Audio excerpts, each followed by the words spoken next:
जब हम एकाग्रचित होते हैं। हमने महाभारत में सुनी है ना कहानी, कौरव और पांडवों के गुरुजी कौन थे? गुरु द्रोणाचार्य।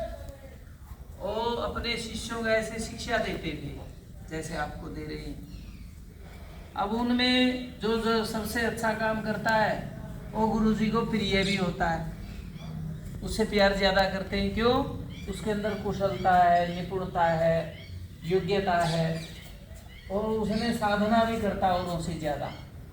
कैसे कौरव पांडवों की एक दिन प्रैक्टिकल ले रहे थे गुरुजी, ग्राउंड में ले गए, धनुर्विद्या भी सिखाते थे और अन्य शिक्षाओं के साथ। तो धनुर्विद्या सिखाते हुए उन्होंने एक एक को बुलाया पेड़ के पास, अपने शिष्यों से कहा वे धनुष साधो, निशाना बनाओ।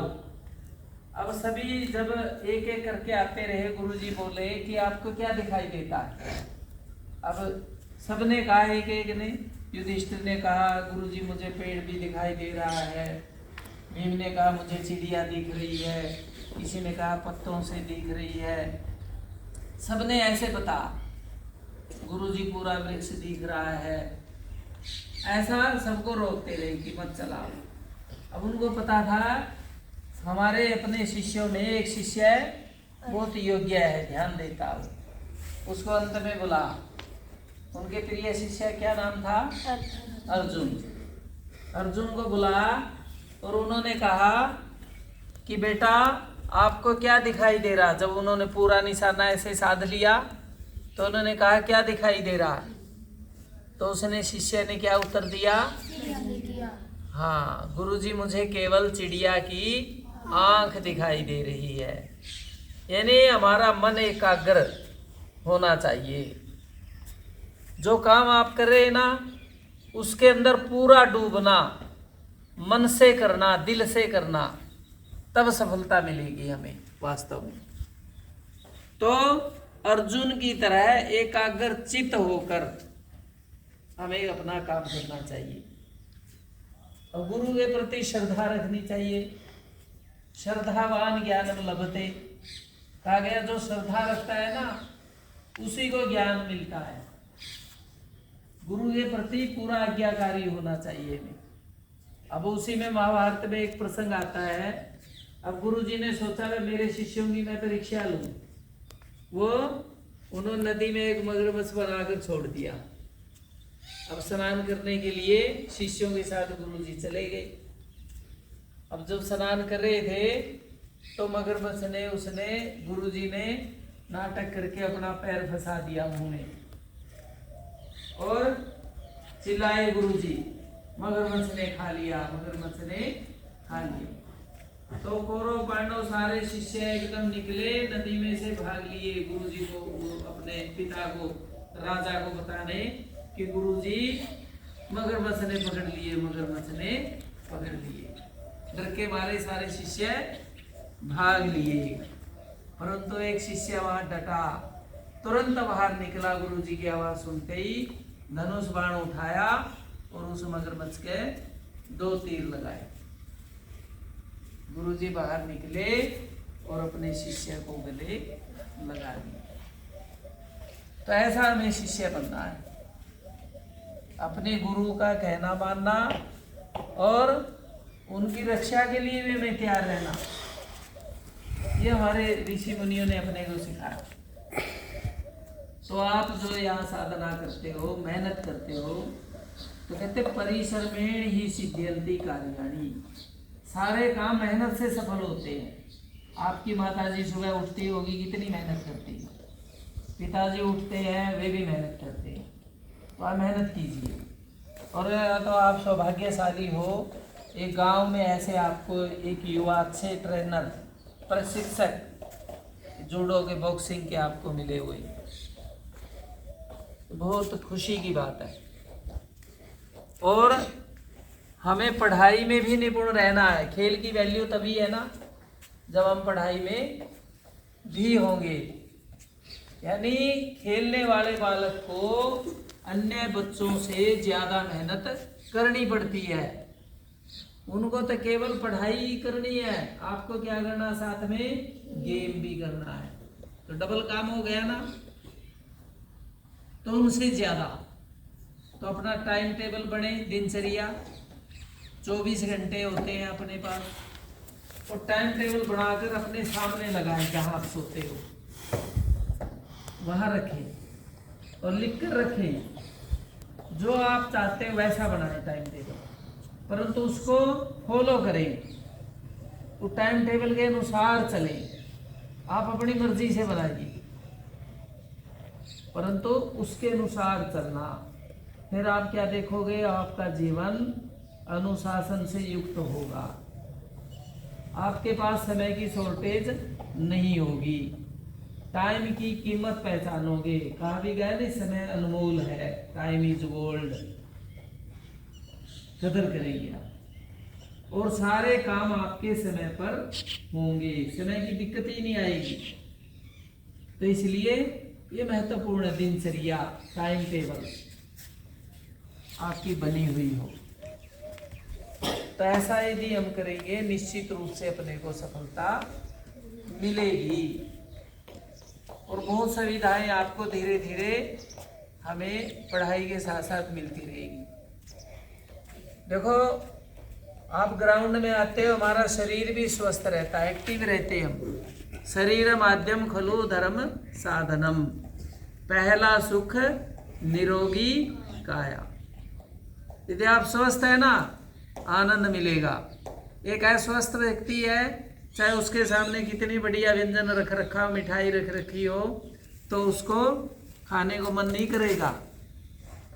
स्वस्थ शरीर में ही स्वस्थ मस्तिष्क का निवास होता है। तो इसलिए प्रातः काल उठें। ऋषि मुनियों ने कहा नहीं, ब्रह्म मुहूर्त काल। तो सतीश जी हमारे कितने अच्छे योग के प्रसिद्ध भाई साहब ने बताया नहीं, प्राणायाम, ध्यान, मन। जिस विद्यार्थी का मन नहीं लगता, तो योग से वो बिल्कुल उच्च कोटि तक जा सकता है, एकाग्रता बढ़ती है उसकी, एक जगह मन लगता है। तो इसलिए अष्टांग योग दर्शन महर्षि पतंजलि ने एक ग्रंथ लिखा, उसमें 8 अंग है योग के। तो भाई साहब ने 2 ही अंग बताए अभी, आसन और प्राणायाम। तो हमें ये भी करना चाहिए घर बैठकर, ठीक है ना। अपना ओम का उच्चारण ब्रह्मनाद करें, भ्रामरी प्राणायाम आंखें बंद करके, उससे एकाग्रता बढ़ती, बुद्धि हमारी मस्तिष्क की संबंधन होती, तीव्र बनती है। तो ये हम सब मन को एकाग्र करने का, गीता में एक श्लोक भी कहा गया है, असंच्यम महाबाहो मनो दुर्निग्रहम चलम अभ्यासेन तु कौन्तेय वैराग्येण च गृह्यते। भगवान श्री कृष्ण से अर्जुन ने कहा कि गुरुजी मन चंचल है, कभी इधर हो जाता है, कभी उधर हो जाता है, कभी घर चला जाता, भागता रहता मन। तो अर्जुन को समझाते हुए भगवान श्री कृष्ण जी ने क्या कहा कि अर्जुन, इस मन को तो अभ्यासेन, निरंतर अभ्यास से, प्रैक्टिस से, और वैराग्येण, वैराग्य बाहर की चीज़ों, मोह माया, कोई बर्गर, चाउमीन, फिल्म, अनावश्यक टाइम वेस्ट करना, इनको, इनमें जो मन को वैराग्य मतलब इन चीज़ों से दूर रहकर एक जगह लगाना, उस काम में मन को लगाना, वैराग्य भाव, तभी हम मन को नियंत्रण में कर सकते हैं। मन एकाग्र हो जाता है। तो इसलिए अपने को बहुत अच्छा लगा मुझे आपके पास आकर, और ऐसी बात नहीं, संभव एक है आपकी तरह ही ऐसे शिष्य पढ़ते थे एक आश्रम में। अब एक विद्यार्थी जो है काम नहीं करता था, अब और सारे होमवर्क करके दिखा देते थे। और गुरुजी ने कहा, तेरे भाग्य में हस्तरेखा में तेरे विद्या है ही, पढ़ाई भी है, चला जाए यहाँ से। और उन्होंने मन से पढ़ना शुरू किया, और वे अच्छे विद्यार्थियों में उनकी श्रेणी में चले गए। कवि कालिदास कितने मूर्ख थे, जिस टहनी पर बैठे उसी को काट रहे थे। उन्हें नहीं पता कटते ही नीचे पड़ेगा, परंतु उन्होंने मेहनत की, आश्रम में गुरुजनों की शरण में रहे, आज्ञाकारी, और वे कितने बड़े संस्कृत के विद्वान हुए, अनेक ग्रंथ लिखे। तो प्यारे स्वयंसेवकों, प्यारे विद्यार्थियों, आप मेहनत कीजिए, मेहनत का फल मीठा होता है। और बहुत अच्छा, आप जितनी मेहनत करोगे उतने अच्छे बनोगे। तो दिनचर्या टाइम टेबल अपने जीवन में हो। जो लड़के हम राष्ट्रीय स्वयंसेवक संघ की शाखा में जाते हैं, उस शाखा में ऐसे ही खेलते हैं, आसन प्राणायाम करते हैं, कमांड करना भी सीखते हैं, लीडरशिप भी सीखते हैं कि मैं बोल सकूं खड़ा होकर। इसके साथ साथ माता पिता का कहना, अपने गुरुजनों का कहना मानना हमें आता ही है, मानते ही हैं। और साथ में सोशल काम, सामाजिक कार्य, गांव के विकास के लिए, अपने परिवार के लिए हमारे अंदर भावना होनी चाहिए।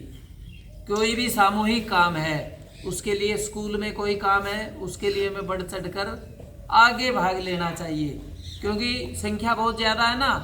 जो आगे जाएगा ना उत्साह से, वही आगे रहता है।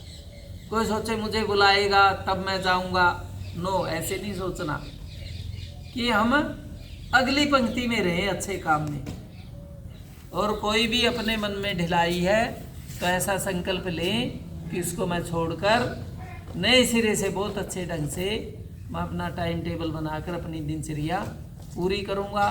तो निश्चित रूप से अपने देश को हम विश्व गुरु बना सकते हैं, अपने गांव को अच्छा बना सकते हैं। गांव किससे अच्छा होता है? हम सबसे अच्छा है। हम अच्छे तो गांव अच्छा, हम अच्छे तो अपना परिवार अच्छा। कोई भी कार्य ऐसा न करें कि माता पिता को हमारे काम के कारण कष्ट पहुँचे, उन्हें नीचा देखना पड़े, उनको गर्दन नीची करनी पड़े। ऐसा हम कोई कार्य न करें, करते ही नहीं। तो आप तो मेहनती हो इतने, खान पान का विशेष ध्यान रखें, है ना। सेहत अच्छी चीज़ें खाएं। तो इन्हीं बातों के साथ मैं अपनी बात पूर्ण करता हूँ। बहुत अच्छा लगा आपके पास आकर।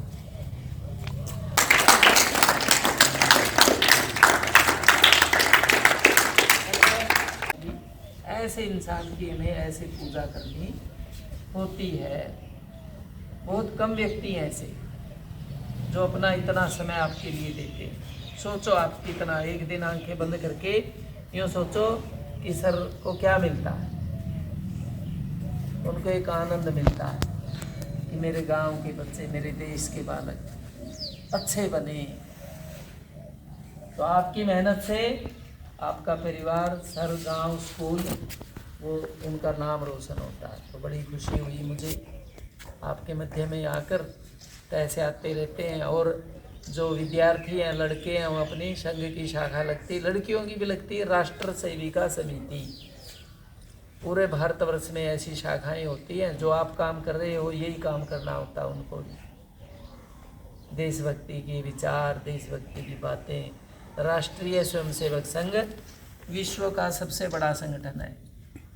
प्यारे स्वयंसेवकों, विद्यार्थियों, ऐसे ही अच्छे लोग दिए समाज के लिए उस संगठन ने। तो मैं भी उसी का एक कार्यकर्ता सदस्य के नाते आपके मध्य में आया। बहुत अच्छा लगा मुझे। सभी को नमस्कार।